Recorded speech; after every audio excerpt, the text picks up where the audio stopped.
E aí, galerinha do YouTube, bem-vindos a mais um vídeo do canal. E aí, Carol? E depois de um hiato de 6 meses nesse canal por problemas pessoais, a gente vai conseguir voltar em 2018 a fazer vídeos sobre livros. Então, antes da gente começar com os projetos e com os planos para 2018, a gente precisa fechar o ano de 2017. Então eu vim falar com vocês sobre as leituras feitas no ano passado.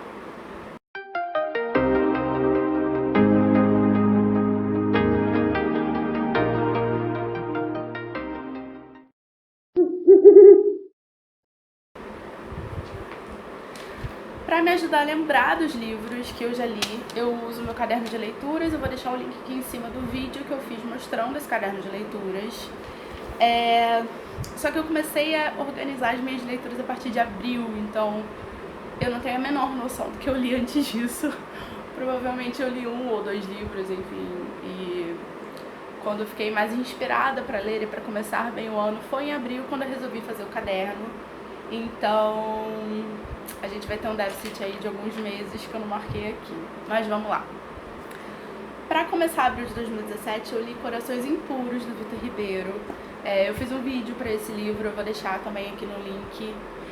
É um livro infanto-juvenil, jovem adulto, sobre zumbis, que é uma história que eu não tinha explorado muito na literatura. Eu achei bem interessante. Achei que quando eu tava passando por um clichê, assim, ele conseguiu se desvirtuar e foi muito surpreendente. Ele foi por um caminho que eu não achei que ele iria durante o livro. E como eu falei no vídeo sobre esse livro, depois você dá uma olhada lá, é uma ótima indicação para crianças e adolescentes, se você tem sobrinhos, se você tem irmão. É um livro que vale muito a pena, é super divertido. Eu li em 2 dias, é bem rapidinho, ele é bem curtinho e tenho certeza que você vai gostar.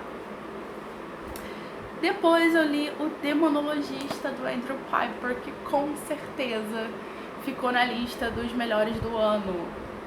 Foi a minha primeira aventura no terror, horror. Meu primeiro livro é Dark Side Books. E foi uma grata surpresa. É um livro que eu fiquei muito intrigada quando eu vi as pessoas falarem dele. E eu me surpreendi mais ainda com a leitura, assim. Eu amei a escrita do Andrew Piper. E esse livro, eu já falei dele aqui no canal também, é um livro que pode ser lido de 2 maneiras. Ele basicamente conta a história de um professor universitário especializado em demonologia que recebe a visita de demônios que sequestram a filha dele e ele tem que tentar descobrir quem é esse espírito e por que querem pegá-lo. Ele vai revisitando algumas coisas da vida dele. Ele tem a ajuda da melhor amiga, Elaine, que também é professora. Só que esse livro você pode ler de 2 maneiras. Você pode acreditar que realmente toda essa história sobrenatural está acontecendo ou que tudo é um surto psicótico da cabeça desse professor. Quando eu li a primeira vez, eu li realmente acreditando que aquilo tudo estava acontecendo, morrendo de medo. E depois que eu acabei, eu vi que tem um final duplo. E aí eu fui ver vídeo de outras pessoas falando sobre o livro, que também viram que ele é bem dual, né? Ele tem passagens da Bíblia, mas principalmente do Paraíso Perdido, do John Milton, que é o livro que eu quero muito ler.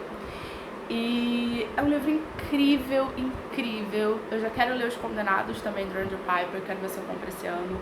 E fica a dica, se você quer ler um livro surpreendente, bem escrito, que dá um medinho em algumas partes, mas que é um quebra-cabeça que você ajuda a montar. Assim. Gostei muito, tá no top 5 do ano, com certeza. Depois eu li Camel Club, do David Baldacci. Esse é um daqueles livros policiais da Roku, que se você acompanha o canal, você viu que ano passado eu comprei zilhões. Me arrependi, porque alguns eu abandonei e são bem ruins. Mas eu gostei muito de Camel Club. São tantas histórias juntas que é meio difícil você definir o que é o livro em si. Mas conta basicamente a história de alguns agentes aposentados que fazem um grupo de espionagem contra a CIA, a FBI, essas coisas. Eles acampam perto da Casa Branca e ficam espionando pra ver se tá tudo certo, se eles estão acobertando alguma coisa. Em paralelo a essa história, tem a história de um grupo terrorista que tá planejando sequestrar o presidente. E também é um quebra-cabeça, os capítulos são intercalados. E a maneira como os terroristas planejam sequestrar o presidente é surreal, assim. Eu acho que o David Badat seria um ótimo terrorista, porque os detalhes que ele planejou foram incríveis. O livro é um calhamacinho, tem quase 500 páginas, mas eu devorei, assim. Uma semana eu lia no ônibus, eu lia no banco, eu lia em tudo que é lugar. Meus amigos falavam, caramba, esse livro deve ser bom mesmo, sabe? Ele é muito intrigante, ele faz você querer saber mais sobre a história o tempo todo. E também fica a dica, eu comprei super baratinho e vale a pena. Depois eu comecei a ler O Vampiro Rei, volume 1, do André Bianco, mas eu parei na metade. Porque a louca, tem vários livros do André Bianco aqui em casa, mas eu não tenho os livros, digamos, primórdios das sequências, assim. Eu não tenho 7, eu não tenho o 7º. E eu achei, como é verdade, que eu entrei meio de paraquedas na história, assim. Eu precisava de uma introdução maior ao mundo do André Bianco. Eu tive muito problema com os diálogos, eu achei os diálogos bem fraquinhos, assim, bem infantis. Mas o modo como o André Bianco conta essas histórias, essas cenas de ação, é incrível. Parece que você tá vendo um filme, não que você tá lendo palavras de um papel, sabe? Com certeza são livros que merecem ter adaptações para filmes, para seriados, para minisséries, porque o André Bianco escreve muito bem, mas eu dei uma abandonada. Eu preciso ler outros livros dele para dar continuidade no Vampiro Rei, e eu queria muito fazer isso esse ano. Depois, eu tentei continuar O Senhor dos Anéis, A Sociedade do Anel, que eu também já tô, tipo, 2 anos, mais de 2 anos, empacada no livro. Tolkien é maravilhoso? Tolkien é maravilhoso. Tolkien é o rei da fantasia? Tolkien é o rei da fantasia, mas o Tolkien, ele se arrasta. Demora bastante para acontecer as coisas. E eu acabo passando outras leituras na frente. E como eu contei também em outro vídeo, O Senhor dos Anéis acaba sendo um livro de férias. Quando eu vou viajar, eu vou passar bastante tempo num lugar, eu vou acompanhando essa jornada de aventura como se fosse a minha própria, sabe? E aí, em alguns meses eu ia, pegava um capítulo e tal, bem espaçado, mas ele tá meio abandonado, assim. Ele vai ser retomado esse ano, se Deus quiser. Mas durante alguns meses aqui eu ia ler um capítulo e tal, então ao longo do ano eu dei uma andadinha no Senhor dos Anéis, mas ele tá parado depois da metade. Eu tô no finalzinho do capítulo do Conselho de Elrond, que é o melhor capítulo, né? E eu comecei Percy Jackson e O Ladrão de Raios. Eu comecei em abril e terminei no iniciozinho de maio. Percy Jackson era uma série que eu queria ler há muito tempo. E se você viu o meu vídeo sobre a minha coleção de séries, eu vou deixar linkado aqui também nos cards. Você viu que eu queria começar Percy Jackson há muito tempo. No ano passado eu li 3 livros dele em sequência. Eu só parei porque eu achei muita audácia ficar lendo só Percy Jackson. Eu precisava ler outras coisas. Mas eu adorei, e todo livro de Percy Jackson eu achava que era melhor. O segundo eu achei melhor que o primeiro, o terceiro eu achei melhor que o segundo.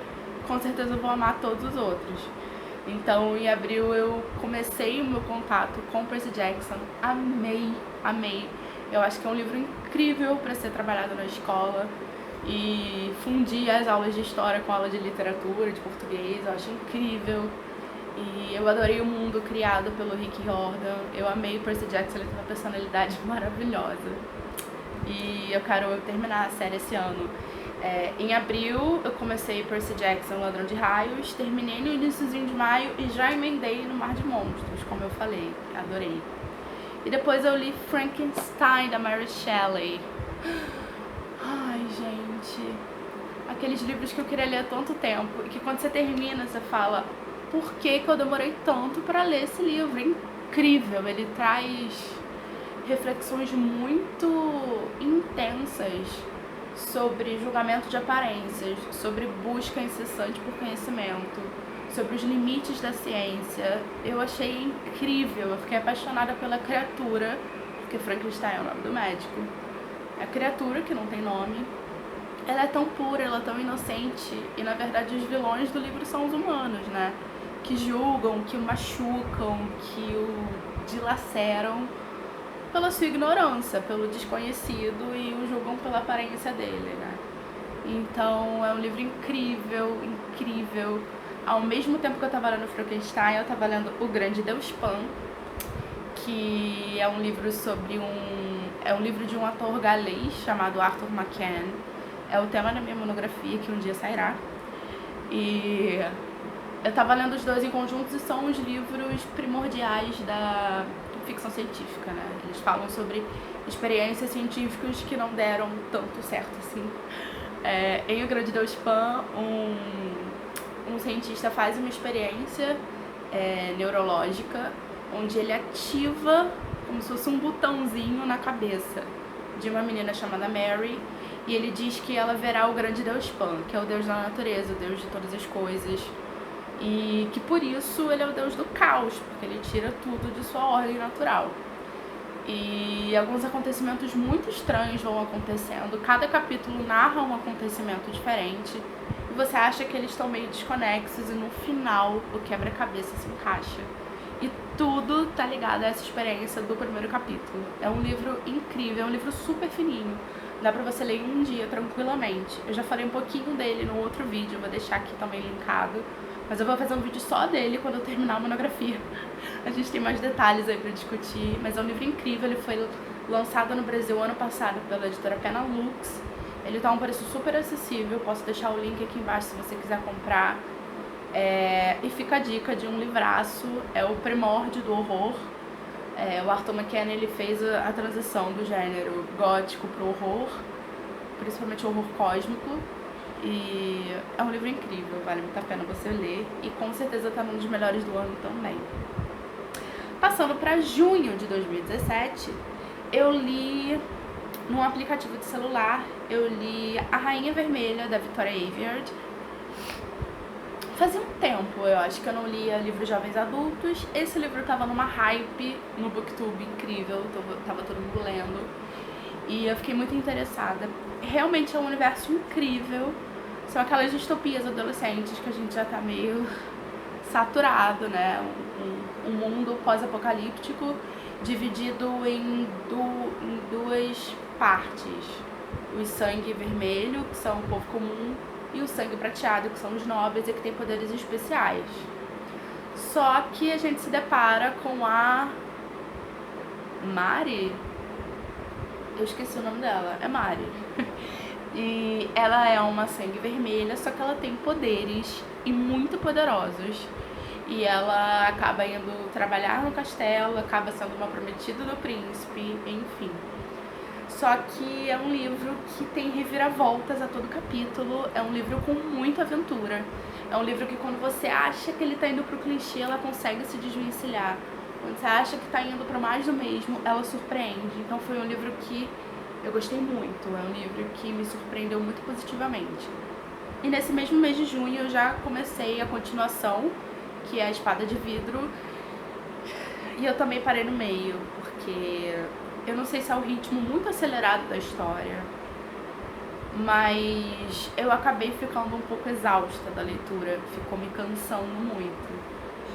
Mas é um universo que eu gostei muito de visitar e talvez eu dê uma chance e tente terminar esse ano, mas eu só li metade da Espada de Vidro. E aí no Kindle eu li Poirot Perde uma Cliente, da Agatha Christie. Eu amo a Agatha Christie. Eu cresci lendo a Agatha Christie. Fui introduzida a ela pelo meu pai. E fazia muito tempo que eu não li o livro dela. E eu baixei um monte no Kindle, baixei muitos no Kindle. E aí eu peguei o primeiro que tinha pra ler. E essa história específica é muito interessante, porque o Poirot, ele recebe uma carta de uma velhinha. E por alguns detalhes ele acha a carta muito intrigante. Ele fala, eu vou pegar esse caso, eu vou investigar isso aí. E ele descobre que a velhinha morreu. Obviamente, né, o livro de Agatha Christie tinha algum assassinato envolvido na história. E ele precisa saber qual dos familiares daquela velhinha a matou. E é muito interessante também o quebra-cabeça que a gente vai montando junto. Poirot é um gênio, assim, é um gênio. A mente dele funciona de uma maneira absurda e ele sempre consegue me surpreender. É claro que quando você lê muitos livros da Agatha Christie ou muitos livros desse gênero, você acaba antecipando algumas coisas, você consegue ler nas entrelinhas como se você fosse Poirot ou Sherlock Holmes, por exemplo. E a gente acaba descobrindo o assassino muitas vezes, assim. Eu tenho quase certeza que nesse aqui foi esse caso. Eu consegui descobrir o assassino. Mas é muito bom, assim. Os livros da Agatha Christie sempre valem muito a pena, né? E depois eu continuei, mas eu nunca cheguei a terminar, o Retrato de Dorian Gray. Eu não cheguei a terminar porque também eu achei a história um pouco arrastada, sabe? Mas o Retrato de Dorian Gray é um livro incrível, né? Conta a história de um jovem muito lindo, que ele servia de modelo para um grande pintor da época. Mas ele era muito certinho, ele fazia o que todo mundo queria, ele se encaixava, ele tinha uma aparência muito angelical, assim, loiro, da pele muito alva, muito branca, até que ele encontra um amigo desse pintor, que se chama Lord Henry, que pra mim é o personagem principal da história. Só que ele é um cara sem pudor, ele é um cara corrompido, e que através dele o Dorian Gray também se corrompe, se torna pior do que o Lord Henry, e ele faz meio que um pacto, mas não chega a ser um pacto fáustico. Ele deseja que o quadro envelheça ao invés dele. Eles tiveram uma conversa filosófica sobre como a beleza é superficial e é fútil, porque um dia ela vai acabar. E ele, o Dorian, que sempre vivia em função dessa beleza, dessa vaidade, ele se vê desesperado, porque isso vai acabar e o que vai ficar, né? E ele faz meio que esse pacto, e ele percebe que realmente o quadro vai envelhecendo e vai se tornando diabólico, em certa medida, e o Dorian Gray, ele perde as estribeiras, né? Ele fala, cara, eu posso fazer o que eu quiser, que quem vai sofrer as consequências é o quadro e não eu. Então, é um livro sobre transformação, é um livro sobre vaidade, é incrível. É um livro que tem um grande marco gótico, mas eu não tinha visto isso até o final do livro, que aí ele se torna bem gótico. Mas falta pouquinhas páginas pra terminar, ele é um livro fininho, ainda é uma edição de bolso. Mas eu acho que eu achei a história meio maçante, sabe? Acho que tem que pegar numa sentada e ler, que o livro realmente é incrível, vale muito a pena. Quem sabe eu não releio pra terminar esse ano, né? Tô dando uma enrolada.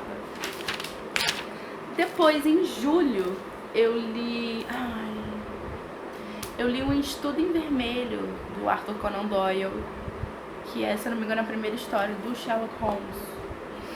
Ou uma das primeiras histórias, não sei. Eu cresci envolvida pela atmosfera Sherlock Holmes, como eu cresci com Agatha Christie. Eu tinha livrinhos de charada do Sherlock Holmes, eu tinha livrinhos de onde o Sherlock Holmes aparecia, livros infanto-juvenis que citavam Sherlock Holmes. Tem diversos filmes de Sherlock Holmes, tem séries de Sherlock Holmes. Eu amo House e Elementary, são duas das minhas séries favoritas, que são releituras de Sherlock Holmes. Eu comecei a ver Sherlock da BBC ano passado, também gostei bastante. E o livro do Arthur Conan Doyle em si eu nunca tinha lido. Ano passado eu comprei 3 de Sherlock Holmes, umas ediçõezinhas de bolso. E o primeiro que eu li foi o Estudo em Vermelho, na verdade o único que eu li até agora, que foi o Estudo em Vermelho. E eu acho que por toda a atmosfera sherlockiana, eu fui com muita sede ao pote, não sei, eu esperava um pouco mais. Eu achei o Sherlock um pouco menos fantástico, incrível e genial do que eu achei que ele poderia ser, do que ele é, né? Eu até preferi o Poirot da Agatha Christie em vários momentos, mas é a primeira história do Sherlock que eu li. Eu ainda tenho mais 2 livros dele em casa que eu vou ler agora nos próximos meses, e a gente vem conversar um pouco mais sobre ele. Você já leu algum livro de Sherlock Holmes, querido? Qual é a sua adaptação favorita de Sherlock? Fala aqui pra mim, vamos conversar. E depois, em julho, eu li Percy Jackson e a Maldição do Titã, que é o 3º livro, também adorei, já quero emendar todos eles. Em agosto foi um mês incrível. Eu li A Casa das Velas Adormecidas, foi meu primeiro livro asiático. Ele é de um autor chamado Kawabata, do Japão.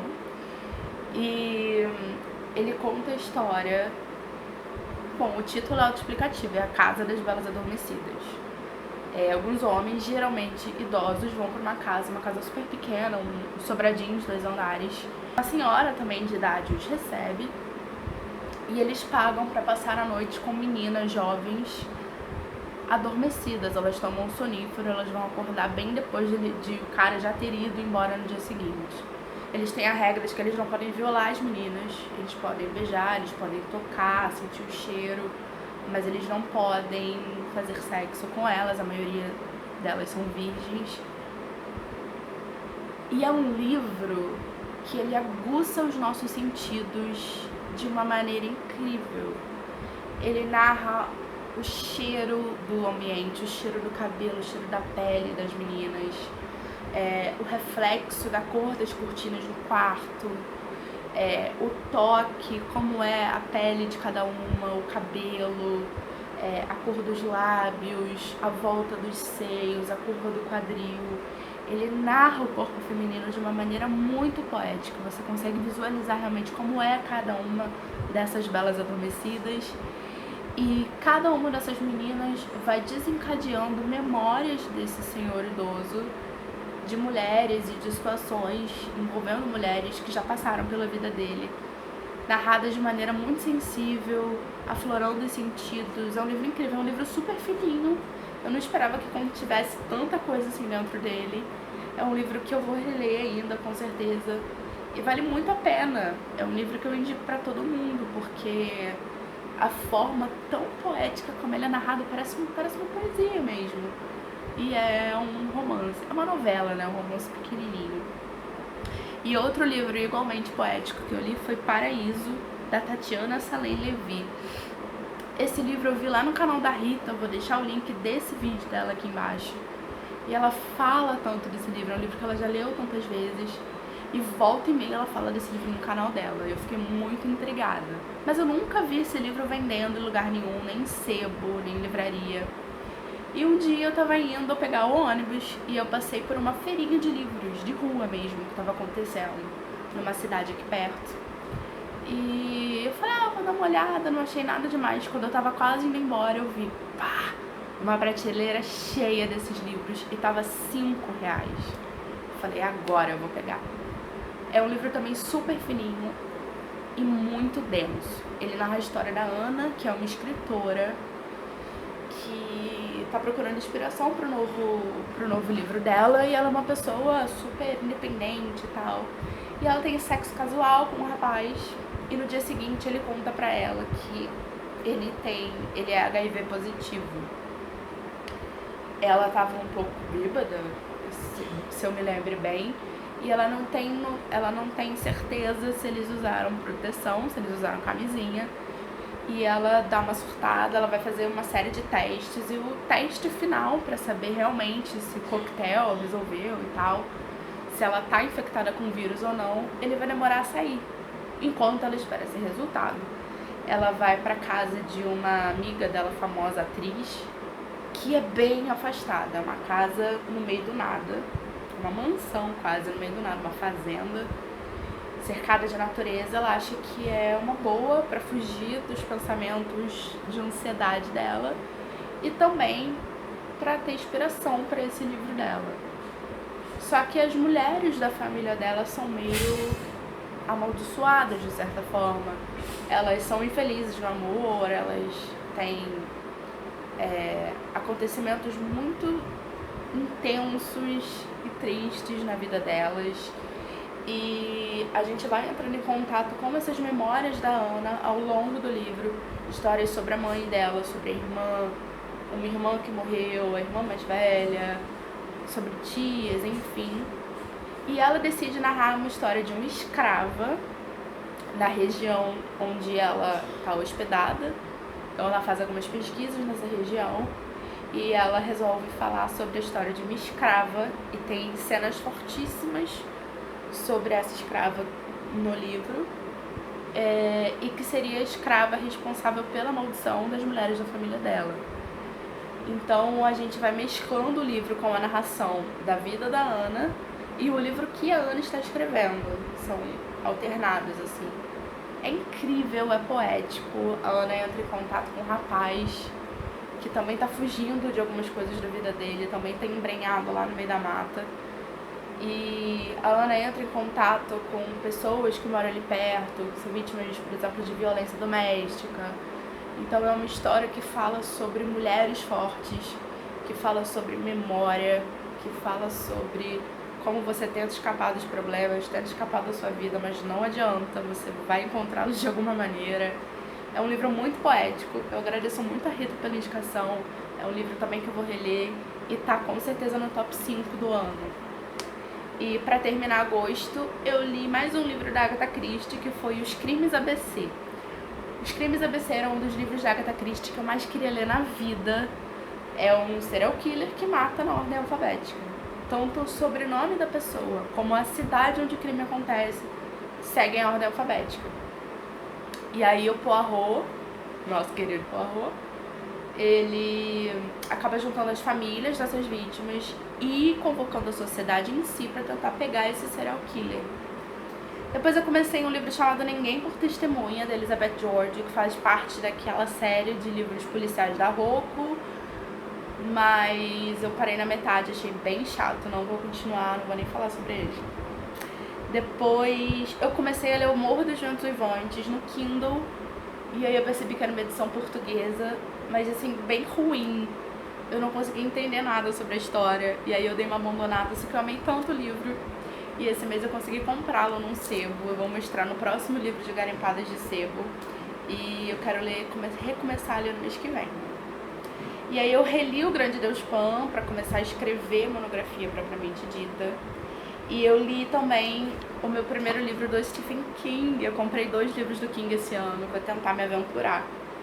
E a Maíra, do All About the Books, ela fez uma listinha. Ano passado ela fez um especial sobre King. Todo ano ela fala de um autor específico e lê todos os livros dele. Ano passado foi o Stephen King. E ela fez uma listinha dos livros dele que você pode começar. Eu comprei 2 dessa lista, eu comprei Joyland e comprei Misery. Por enquanto eu só li Joyland, ele tá emprestado pra uma amiga. Ele conta a história de um menino,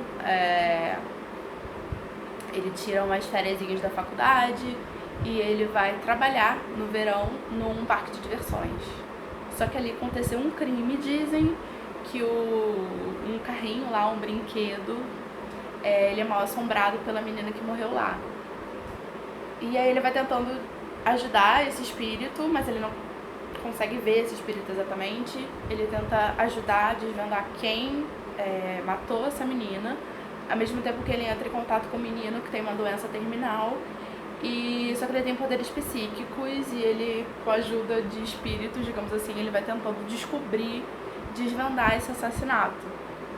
Mas é contado de uma maneira muito leve, é contado... Esse livro é um amorzinho, eu definiria esse livro como amorzinho, assim. No momento nenhum a gente tem exatamente contato com esses espíritos, com esses fantasmas, essas aparições, não é um livro que dá medo, é um livro romancezinho, é um livro fofo. Tanto que a divisão dos capítulos são coraçõezinhos. Eu indico, ele é muito fofo. Eu comecei a ler um livro de não ficção sobre educação infantil, que também é bem legal. Em novembro eu terminei Joyland e eu comecei Labirinto, que eu ainda tô lendo porque ele é um patacão. Eu acho que tem quase 900 páginas, não sei, mas ele é bem grande. Que é uma história do Graal, enfim, de volta no tempo, essas coisas aí que eu gosto. Eu já mostrei esse livro em um outro vídeo que tá também do canal, e assim que eu terminar eu vou falar um pouquinho mais sobre ele. Eu gostei bastante. Mas é um livro que tá correndo, assim. Eu li novembro e dezembro, eu consegui chegar na metade dele, então eu ainda tô lendo agora em janeiro. E em dezembro eu comecei a releitura de Harry Potter e a Pedra Filosofal. Eu queria reler Harry Potter há muito tempo, e incentivada pela J. Plufts, que se você não conhece, eu vou deixar o link do canal dela aqui embaixo. Ela tá relendo os livros de Harry Potter e ela faz considerações incríveis, assim. Eu acho muito interessante revisitar um livro que é tão importante pra gente, um universo no qual a gente cresceu meio com ele. E a gente vê passagens que a gente tinha esquecido. Tinha muita coisa que eu achava que era só dos livros, que era só dos filmes, e quando eu vi tava nos livros, e foi bem surpreendente lembrar disso. Basicamente foram esses os livros que eu li em 2017. Alguns livros estão em aberto, eu quero fechar agora no início de janeiro. Os próximos vídeos aqui do canal eu vou falar sobre alguns livros que a gente vai ler esse ano, alguns projetos que eu vou estar participando e que eu vou trazer aqui pro canal. Eu espero que vocês tenham tido um ano novo maravilhoso, um Natal maravilhoso. E espero que em 2018 a gente faça leituras incríveis e que vocês venham aqui pra compartilhar. Um beijo e até o próximo vídeo.